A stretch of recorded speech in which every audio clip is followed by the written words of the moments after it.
Hi friends, Ayodhya രാമക്ഷേത്രം ഉദ്ഘാടനം ചെയ്യപ്പെടുവാനായി മണിക്കൂറുകൾ മാത്രം ബാക്കി. ഇന്ത്യയുടെ നാനാഭാഗത്തു നിന്നും നേപ്പാളിൽ നിന്നും കോടികൾ വിലമതിക്കുന്ന സമ്മാനങ്ങളും മറ്റ് ദ്രവ്യങ്ങളും അയോധ്യയിലേക്ക് ഒഴുകുകയാണ്. നല്ലത്, വിശ്വാസമൂഹം ഒന്നിച്ചു നിൽക്കട്ടെ.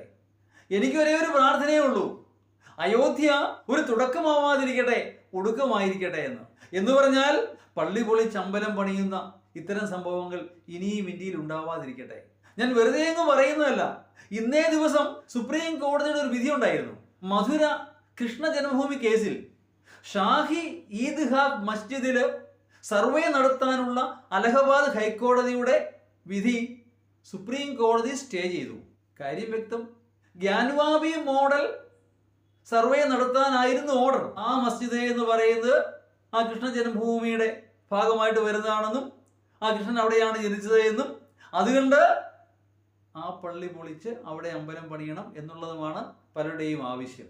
നടക്കുമോ നടക്കാതിരിക്കുമോ ഇനി കണ്ടറിയേണ്ട കാര്യമാണ്. സംഗതി അവിടെ നിൽക്കുന്നില്ല. ഈ കഴിഞ്ഞ ദിവസം RSS നേതാവ് TG മോഹൻദാസ് ആവശ്യപ്പെടുന്നു, അർത്തുങ്കൽ പള്ളി ശിവക്ഷേത്രമായിരുന്നു, ഇനി അത് വീണ്ടെടുക്കലാണ് അടുത്ത പരിപാടി എന്ന്. ഇതെല്ലാം കൂടി കൂട്ടി വായിക്കുമ്പോൾ ഈ നാട് എങ്ങോട്ടാണ് പോകുന്നതെന്ന് തീർച്ചയായും ഞാൻ ഭയപ്പെടുന്നു.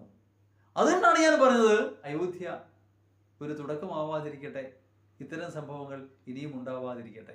ജയ് ഹിന്ദ്.